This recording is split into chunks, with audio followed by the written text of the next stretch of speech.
Hello everybody and welcome back to my channel. Today it is time for my March reading wrap up. In March I read 4 books. And would I say I had a good time reading this month? Debatable, questionable. I was struggling, really struggling to pick up a book. I'm just trying to open up my reviews, that's why I'm not looking. Okay.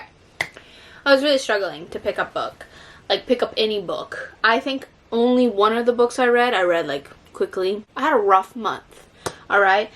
So let's just get into it. This video is not going to take very long because like I said, only 4 books. Anywho, I started off reading Breakfast at Tiffany's. I didn't rate this because I don't really like to rate classics, but I do want to have a conversation. To be honest, I don't get why people like this. I truly, for one, I think people don't like Breakfast at Tiffany's, the book. I think people, when they talk about, oh, I love Breakfast at Tiffany's, I think they like the aesthetic. I think they like the movie with Audrey Hepburn. Because to be honest, I always thought that the Breakfast at Tiffany's main character was named Audrey Hepburn.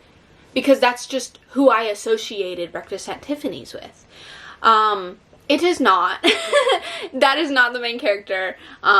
It's Holly. And Holly is one problematic bitch. There was a lot of very racist things she said.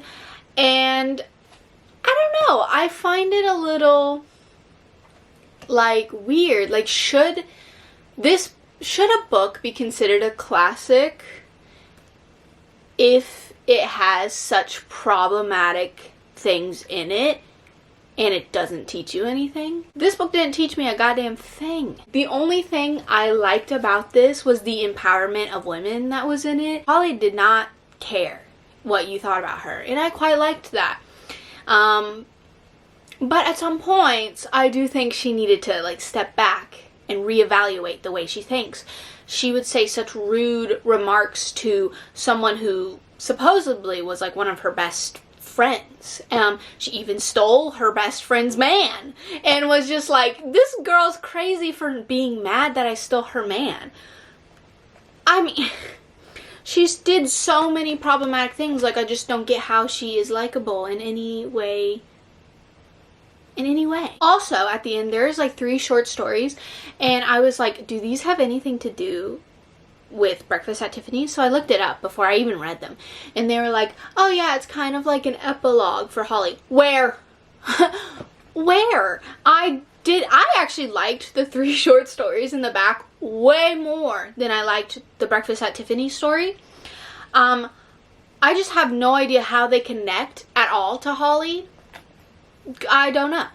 Maybe I'm stupid. Probably am. But I didn't get it. I'm not going to rate this, but just know I don't like it. The next book I read was my predicted 5 stars book.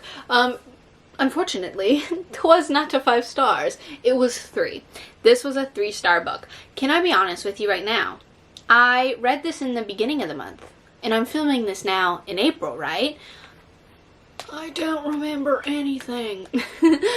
I don't remember a single thing. I do remember being mad, though. And I remember not...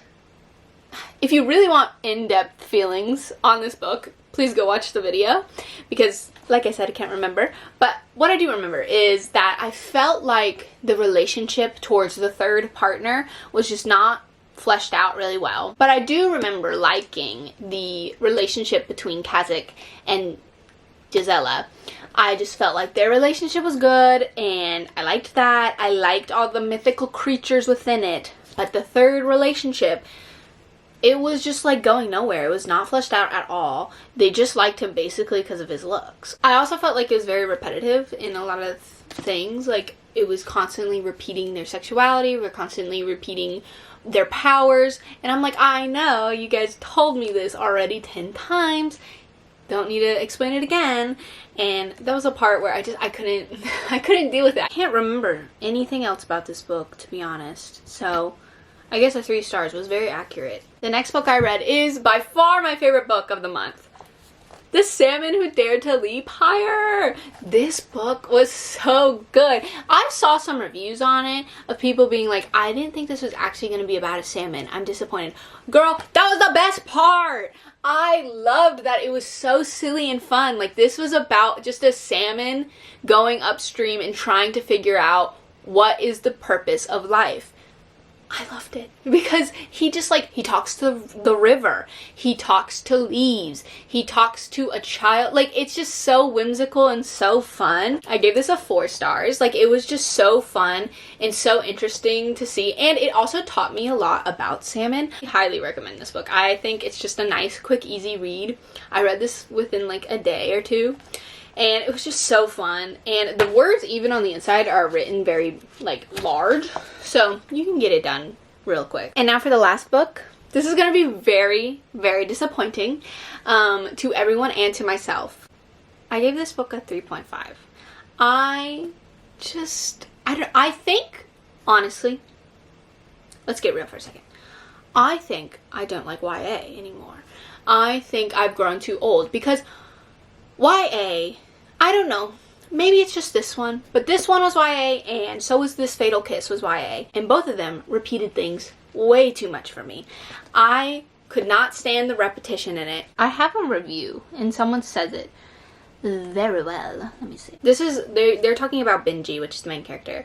It says, everything he does relates back to him being trans. Every time I would get invested in what was happening, I would immediately be pulled out of the immersive story to be told again that Benji is in fact trans, just in case I forgot.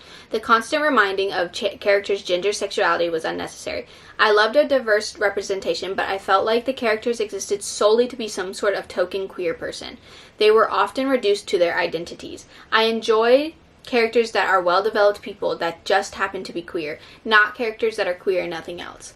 And when I read that review, I was like, that's exactly how I feel. Especially the YA books that I read. A lot of times, I think because they're coming-of-age stories, you know? So the whole problem is kind of them being queer.